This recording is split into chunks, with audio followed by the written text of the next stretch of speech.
모든 것이 가하나 모든 것이 유익한 것은 아니요 모든 것이 가하나 모든 것이 덕을 세우는 것은 아니니 누구든지 자기의 유익을 구하지 말고 남의 유익을 구하라.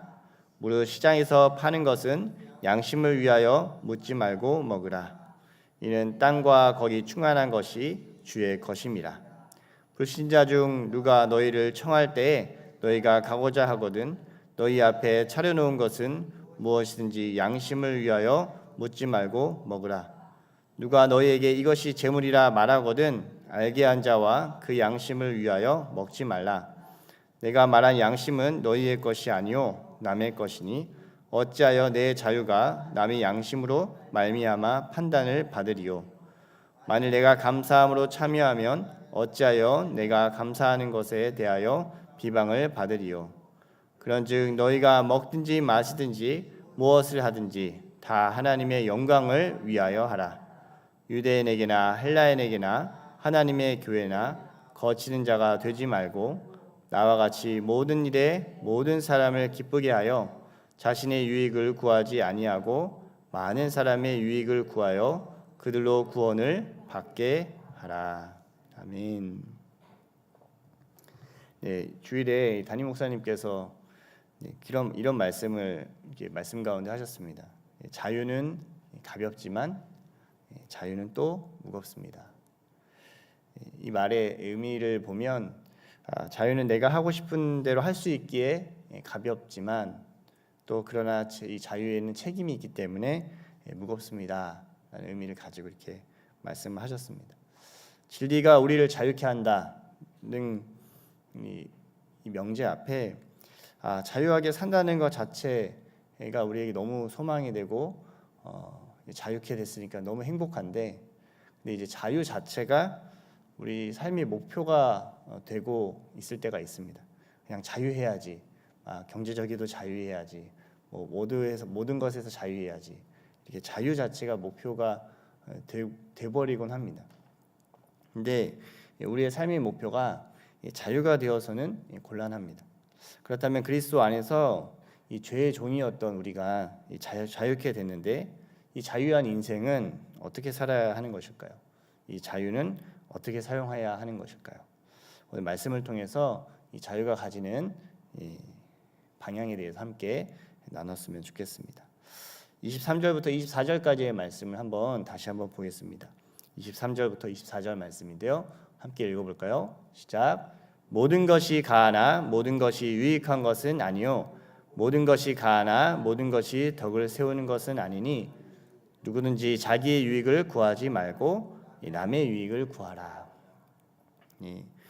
이 바울이 이 고린도 교회에 얘기를 하면서 이 고린도 교회는 이 우상이 바쳐진 제물에 대한 이 문제로 갈등이 있었습니다. 우상은 사실 아무것도 아닌 것인데 그렇다면 이 우상에게 바쳐진 고기를 먹어도 되는가, 먹지 말아야 되는가라는 문제가 있었던 것이죠. 요즘에도 이제 술을 먹는 것은 죄가 아닌데 술을 먹는 게 무슨 문제입니까? 라고 이렇게 얘기하는 분들이 묻는 것과 약간 비슷한 물음인 것 같습니다. 바울은 이 질문에 우선은 이렇게 답을 합니다. 모든 것이 가하다. 우리는 그런 것에 자유한 존재다 라는 의미를 분명히 말하고 있습니다. 그러나 그러한 자유 자체를 사용할 때 꼭 고려해야 되는 것이 있다고 말합니다. 그것이 무엇입니까? 바로 상대방의 유익이다 라고 말합니다. 우리에게 주어진 자유의 목적은 상대방의 유익입니다. 그래서 무언가 행동을 결정할 때 고려해야 하는 두 가지 질문이 있습니다. 먼저는 뭔가 내가 이걸 해도 되나 말아야 되나 할 때 첫 번째는 이것이 죄일까? 이것이 하나님 기뻐하시는 일인가? 죄인가? 이런 생각을 해봐야 됩니다. 근데 죄가 아닐 수 있습니다. 근데 여기서만 딱 멈춰서 행동을 해서 죄가 아니니까 행동해도 되겠지라고 하면서 행동하는 게 아니라 또 하나의 질문이 있는데 이것이 나에게만 유익한 것인가? 아니면 이것이 상대방을 세우는 일인가? 라는 질문을 꼭 하셔야 됩니다. 부모가 되시는 분들은 이러한 자유가 가지는 방향을 너무나 이해하기 쉽습니다. 저는 이제 아이들이 태어나면서 신혼 때는 밤에 아내와 함께 둘만의 시간에 이 야식을 시켜 먹고 재미있는 영화를 보는 게 뭐 이렇게 약간 이렇게 서로에게도 좋고 또 이렇게 쉬어가는 휴식의 의미가 있었습니다. 근데 요즘에는 그런 일을 거의 할 수가 없습니다. 아이들이 태어나서 아이들이 있기 때문이죠. 이 아이들한테 몸이 좋지 않은 야식을 먹이게 한다든지 이런 부분들 밤 늦게까지 깨어 있게 하는 것은 좋지 않기 때문에 거의 이 아이들과 함께 잠을 자거나 빠르게 집안일을 마무리하게 되는 것이죠. 물론 이 건강의 측면도 있겠지만 부부가 할 수 있는 일을 막 생각하면서 그것만 하는 게 아니라요. 아이들을 위해서 우리의 자유를 제한하는 경우들이 부모들은 너무나도 많이 있습니다. 근데 술도 마찬가지입니다. 술도 먹는 것 자체가 뭐 이거 술 한 모금 먹었다고 막 이제 뭐 지옥에 바로 떨어지거나 죄 자체로 이렇게 막 분류되는 것은 아닙니다만 예수님도 포도주를 드셨다 이렇게 우리가 말할 수 있지만 그렇다면 여러분 제가 한번 물어보겠습니다. 여러분들에게 물어볼게요. 제가 술을 먹는 것은 죄가 됩니까? 아무도 안 하시네요. 만약 제가 이 앞에 이 편의점이 하나 있잖아요. 편의점에서 어떤 분과 술을 한 잔씩 마시면서 복음을 전한다고 합시다. 목적도 좋습니다.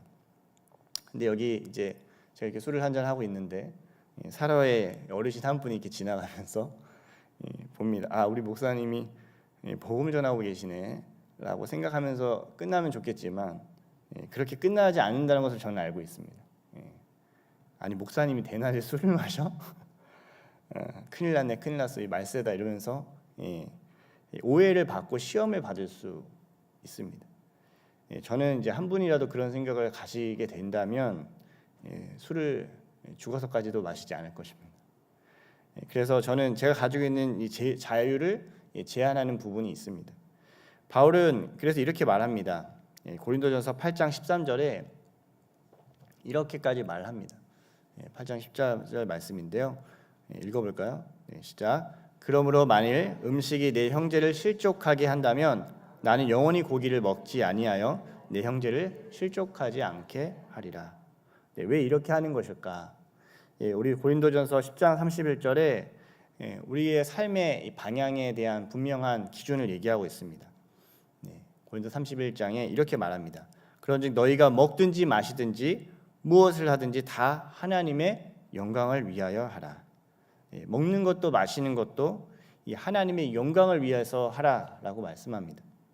하나님의 영광, 이 영광이라는 것은 독사 하나님의 의견, 하나님의 뜻 이런 것을 가리킵니다. 그러니까 하나님의 뜻과 의견에 맞춰서 너희의 삶을 결정해라라는 것입니다.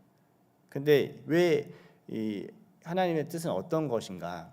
예수님이 요거에 대해서 말씀하신 것이 있습니다. 우리 마태복음 18장 6절인데요.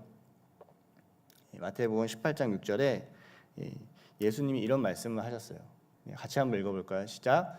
누구든지 나를 믿는 이 작은 자 중 하나를 실족하게 하면 차라리 연자 맷돌이 그 묘기에 달려서 깊은 바다에 빠뜨려지는 것이 나으니라. 여기서 실족하게 한다. 그 바울도 실족하게 하지 않겠다 하면서 썼던 이 단어가요. 이 덫에 걸린 막대기 그리고 걸려 넘어지게 하는 장애물을 뜻하고 있습니다.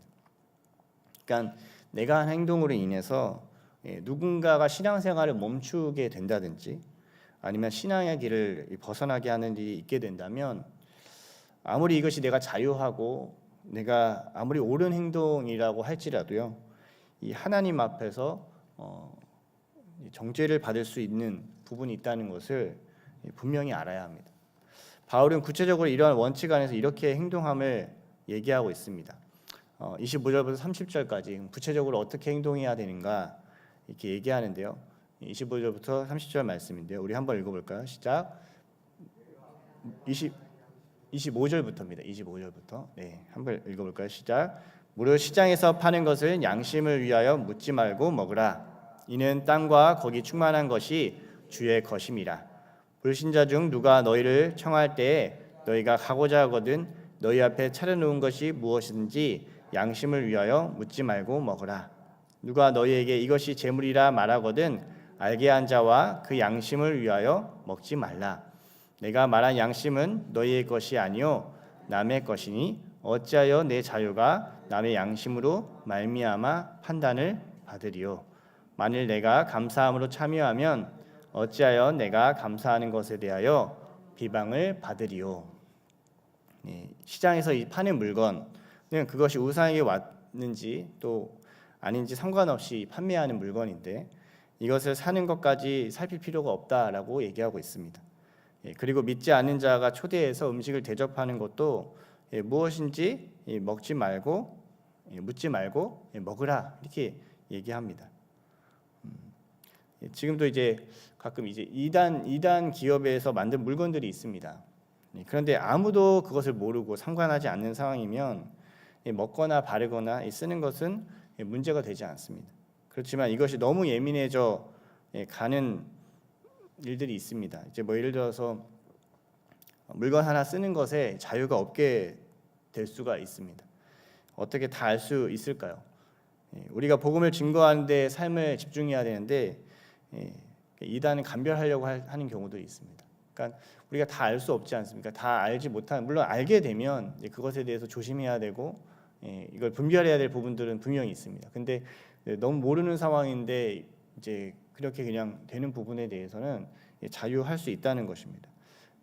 예전에도 제가 말씀드렸지만 프리메이슨이라든지 일루미나티 이런 기호에 또 이런 거에 굉장히 예민하신 분들이 있었어요. 그래서 모든 것을 다 그렇게 이제 보게 되다 보면요, 어쩌면 정말 전해야 될 복음을 전하지 못하고 그것만 감별하느라고 인생을 허비하는 경우들이 생기게 됩니다. 여기 보면 이제 26절에 보면 이는 땅과 거기 충만한 것이 주의 것이라 이렇게 말합니다. 이것은 시편 24편의 이 말씀을 인용하는 것인데 예전에 유대인들은 이런 기도를 식사 기도 때 한 거예요. 이는 땅과 거기 충만한 것이 다 주의 것임이라. 그러니까 유대인들은 남이 심지 않은 것들을 먹게 되고 자기가 심지 않은 것들을 먹게 되고 누리게 됐던 이런 일들이 있어서 이 표현 안에는 사실은 유대주의적인 표현이었습니다. 사실 우리가 하나님이 출애굽을 시키셔서 이 가나안 땅에서 우리가 심지도 않았던 것들을 하나님께서 주셨고 이게 다 정말 다 하나님이 우리에게 주신 하나님의 것입니다라는 이런 표현을 식사 기도 가운데 같이 했던 표현인데 사실 바울은 이거를 다르게 표현한 겁니다. 너희가 우상의 제물, 너희가 가증하다고 여겼던 그것도 그것들이 무슨 상관이냐?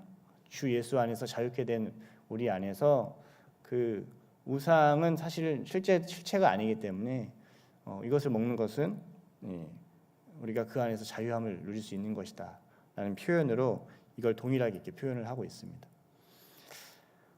이제 우리가 이제 어떤 걸 먹게 될 때, 근데 조심해야 될 부분은 누군가 이것에 대해서 지적하는 경우들이 있습니다. 목사님 그거 제사상에 올렸던 거예요,라고 누군가 얘기를 했다면 무슨 상관이에요?라고 먹는 게 아니라 그 사람의 양심을 위해서 또 함께 보는 사람들의 양심을 위해서 그러면 이거는 좀 좋지 않으니까 먹지 맙시다라고 해서 그 사람의 양심을 지켜주는 것이 오히려 유익하다라는 것입니다. 누가 막 이것은 이단에 만든 상품이에요라고 얘기를 해주면 그런 게 별로 중요한 게 아닙니다라고 얘기하는 것이 아니라 그럼요, 그럼 이걸 사지 말고 우리 다른 걸 삽시다라고 얘기하는 것이 그 사람의 양심을 위해서 지켜주는 일이 된다는 것이죠. 그래서 디모데전서 4장 4절에는 상대방이 나를 대접한 부분에 다 감사함으로 받으라고 얘기한 것처럼 하나님이 지으신 모든 것의 선함에 감사함으로 받으면 버릴 것이 없나니, 아까 제가 이 충만한 것이 주의 것임이라라고 얘기한 것처럼 우리가 하나님이 지으신 모든 것을 감사함으로 받으면 버릴 것이 없다는 것을 이 바울이 얘기해 주고 있습니다. 그래서 어쩌면 우리는 이면적으로 약간 보일 때가 있습니다. 이 사람한테는 이렇게 행동하는 것 같고 저 사람한테는 다르게 행동하는 것 같은 모습이 있을 수 있습니다. 이 사람과의 우상의 제물에 바쳐진 음식을 먹고 다른 사람과는 그런 음식을 입에도 대지 않는 이 모습이 약간 이율배반적인 것이 아닌가라는 것이 있지만 목표는 분명합니다. 우리의 모든 행동의 지향점은 구원을 얻게 하는 것, 이 상대방에게 유익을 구하는 데 있다는 것입니다. 요한복음 10장 10절 말씀인데요. 예수님이 이렇게 말씀하셨어요. 한번 읽어보겠습니다. 시작. 도둑이 오는 것은 도둑질하고 죽이고 멸망시키려는 것뿐이요 내가 온 것은 양으로 생명을 얻게 하고 더 풍성히 얻게 하려는 것이라. 성도의 이 정체성은 여기에 있습니다. 나의 옳음을 막 입증하고 나는 얘보다 더 잘 하나님을 믿고 있어 라는 것을 증명하는 데 삶의 방향이 있는 것이 아니라 바울은 이렇게 얘기하는 거예요. 예수님이 이렇게 얘기하는 거예요. 내가 온 것은 양으로 생명을 얻게 하고 더 풍성하게 하기 위해서 내가 온 것이다 라고 말씀합니다. 그래서 바울은요 삶의 태도에 대해서 이렇게 얘기하는 거예요. 31절부터 33절인데요. 31절부터 33절 말씀, 예수님의 이 말씀을 바울이 이렇게 적용합니다. 한번 읽어볼까요? 시작. 그런즉 너희가 먹든지 마시든지 무엇을 하든지 다 하나님의 영광을 위하여 하라.